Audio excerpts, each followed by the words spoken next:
Benvidos. Hoxe imos explicar o topónimo Oira, que ten moito que ver co nome da cidade de Ourense. Imos ver que moi doado escribir en galego e tamén que unha maneira de falar adquira prestixio sobre outra maneira de falar. Empezamos.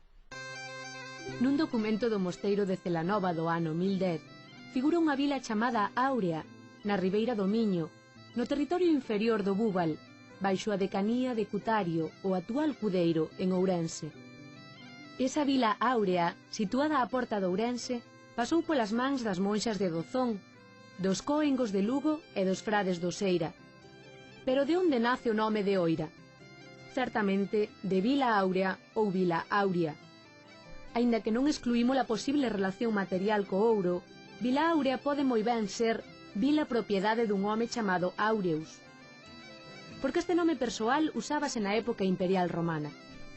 Entre Áurea e Oira debeu de haber unha forma intermedia oria, onde o ditongo au se fixo o, como en aurícula que deu orella, laure que deu lor o río, ou paupere que deu pobre.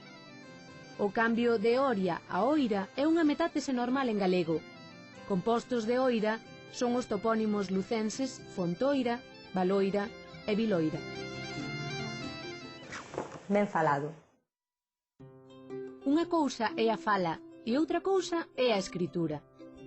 Pensamos que a cada letra da escritura lle corresponde un son distinto, e isto é verdade na maioría dos casos, pero non sempre.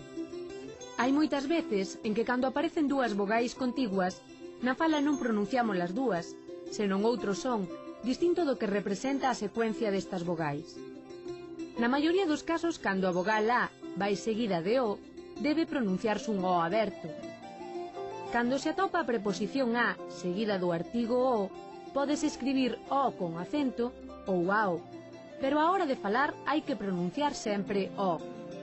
Vou ao monte e non vou ao monte. Algo semellante acontece cando a preposición para ou pra vai seguida do artigo o ou do seu plural, os. Escríbese vou para o colexio, pero lese vou pro colexio.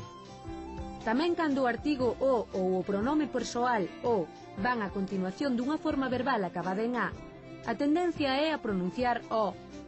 Escribimos collera o pau no camiño, pero debemos ler collera o pau no camiño.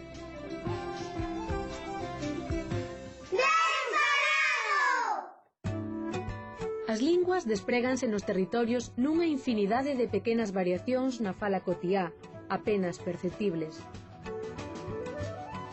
Se viaxásemos rexistrando falar coloquial cada 5 kilómetros, teríamos a impresión de que non hai diferenzas entre os puntos contiguos, e que a comunicación entre eles é sempre fácil e fluida.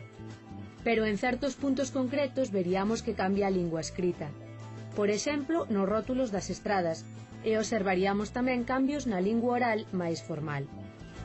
O que chamamos lingua é o conxunto destas variacións no falar coloquial, mai a variedade formal que as recobre como a un tellado. As linguas contiguas, cando teñen unha orixe común, son bastante parecidas entre elas, como o portugués, o galego e mailo español, o catalán ou o occitano e mailo franco-provenzal, o danés, o noruegués e mailo sueco, e ocorre o mesmo por todo o mundo. O desenvolvemento de variedades formais superpostas da fala coloquial tende a converter a variación xeográfica en variación social. As formas que non foron incluídas na variedade estándar son consideradas como menos valiosas socialmente, pero gozan dun prestixio encuberto nos ámbitos cotiás, e por iso se manteñen vivas.